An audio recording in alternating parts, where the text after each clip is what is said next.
Well, ever since I was 12 years old, in 6th grade, I really felt like God has been speaking to me and calling me to become a pastor and to preach the good news of Jesus Christ to everybody.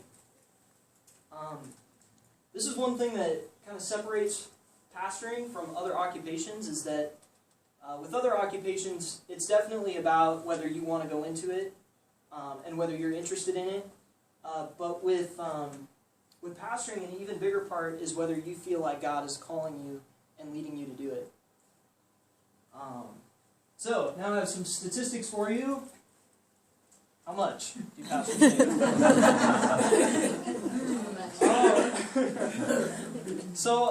I found a cool website. It's an organization called Church Law and Tax, and they specialize in doing they collect statistics on churches and pastors. And I was really shocked by this, but one of their articles said that the average pastor in America makes $83,000 a year. Whoa. Yeah, that's what I said too. The article did want to point out, though, they said that the pastor's salary is highly based on the size of the church. Because if the church is larger, then it has more people that are giving to the church, and therefore the church has more funds to supply the larger income for the pastor. Whereas, in opposite, a smaller church has less funds to do that. So 83,000 is more of, I would say, like a median than an average. It's kind of right in the middle. What education or certification do I need? This is an example of the piece of paper that you get. It's called the Certificate of Ordination. And basically, once you are awarded this piece of paper, it's when they say, hey, you're licensed to be a pastor and you're not hireable for a pastoral position. So, what kind of schooling do you need to get this? It's different for every church, what every church requires of the pastor as far as schooling. It's kind of a rule of thumb, though, that for the senior pastor, the head pastor, you need at least a master's degree. I went on to my denomination, the Assemblies of God. I went onto their website to see what you need to do for them to be ordained. And they said that the first thing you need is, it's called a license to preach. And basically what that is it means that you've approached your head pastor, and you've been a part of a ministry in the church, whether it's like a youth ministry helper or a member of the worship team or something like that, but you've expressed to your pastor that you have a desire to preach and to become a pastor, and that you've worked under them for a time. So once you have this license to preach, in addition, you need to be 23 years old, and you need to have been part of the Assemblies of God denomination for at least 1 year. And that makes you eligible to apply to be ordained. After you apply, you take an exam provided by the Regional Assemblies of God Network, and you meet with the leaders of that network, and they interview you, make sure that you're actually serious about doing it. And once they've interviewed you, they take a vote. If they vote yes, then you become ordained. So, that's kind of the boring stuff of the presentation. This is where it really starts to get cool. We were asked for this presentation to think about some problems that our occupation addresses, problems in society that our occupation hopes to solve. So I have two of those for you. There are plenty of problems that the ministry of Jesus Christ addresses. I just took kind of a random two. The first one is poverty. I have some statistics for you about poverty. According to the Bill Gates Foundation, they did a study of the public schools here in Washington State, and of all the schools that they did this study in, 27,000 of the students that they interviewed reported that they were homeless. That was shocking to me. 27,000 reported that they were homeless. That's quite a few 4A schools worth of kids. Additionally, I looked on healthcare.gov, and They list the poverty line for the United States right now as a family of 3 living on less than $20,000 a year. So that's nearly equivalent to a family of 3 living on 1 minimum wage job. And according to the U.S. Census Bureau, when they took the census here in the Valley for Kittitas County, there were 256 families that fell below that poverty line. Not 256 people, but entire families living below that line. And that was shocking to me. So now that we've identified the problem, what can pastors in the occupation of pastoring, how does that address this problem? Well, the truth is that the poor have always been really close to God's heart. In fact, in James 1:27, it says, "Religion that God our Father accepts as pure and faultless is this, to look after orphans and widows in their distress." And indeed, as we look, if you look through the New Testament at the life of Christ, he was always helping the poor.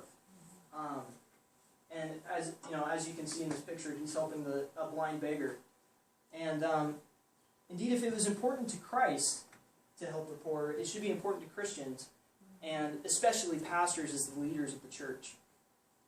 So, how do pastors go about doing this? One example is food banks. The associate pastor at my church at New Life Assembly out in Kittitas, his name's Gary.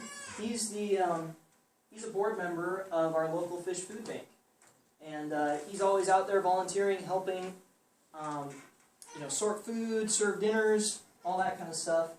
And he is the pastor of the church, provides opportunities for members of the congregation to go out and do the same, which is awesome. So that's just one example of how pastors address this issue.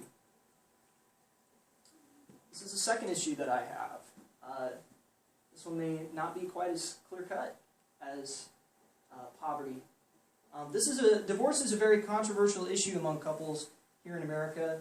I found the divorce rate is posted on healthcare.gov as 53% right now in America. So that means they said that for every 68 marriages this year, there were 36 divorces.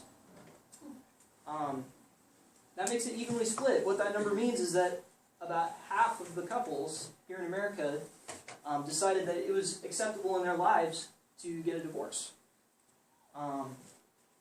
So you may see that number and you may think, okay, so why should I care? Why is that a problem? Well, I'll tell you.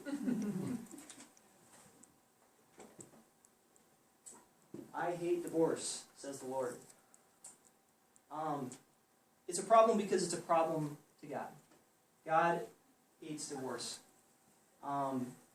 So you may look at that and you may say, okay, so God hates divorce. How does that affect my life? Why should I care? Well, I'll tell you. I'll tell you why God hates divorce. I did some research. I found a study. It was a joint study between Johns Hopkins and Princeton universities, and is some of the effects that a divorce has on children. This study found that children from divorced homes were 38% more likely to drop out of high school, 60% less likely to attend class regularly, and they had GPAs that were 14% lower than children from stable marriages. But the effects of divorce on children go beyond academics. In another study that I found, children from homes where the father has been absent since birth, or in other words, the father left before the child was born, they never knew their father, those children were 3 times as likely to become incarcerated before they turned 18. And if the father left at any point between birth and age 17, that figure still hovered around 2 to 2.5 times as likely. In addition, young adults whose parents divorced when they were children were 39% more likely to develop clinical psychopathology. You hear these numbers, and I hear them, and I've asked people who have gotten divorces in their life, why did you get a divorce? And I've heard answers like, I was unhappy in my marriage. It was, it was best for me. So my question for people who may answer that way is, have you considered these numbers? Have you considered the effects that it could have on the children or on everybody else that has to go through this experience? I personally, in my own life, don't need this research to feel the tragedies of divorce. 2 years ago, I was 16. I was a sophomore, and my father divorced my mother and packed up his stuff and he moved to Bellevue. And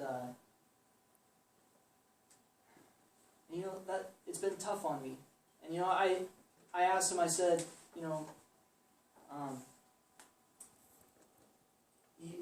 when he was explaining it to me, he said, well, just give it 2, maybe 3 years, and it'll be fine. It'll be back to the way it was before. We'll be over it. The pain will be gone. And it's been 2 years, and I can tell you that it's not gone. I still struggle with it, and I guess all those numbers now apply to me. It's not going to happen in my life, but I don't see how that goes to help me.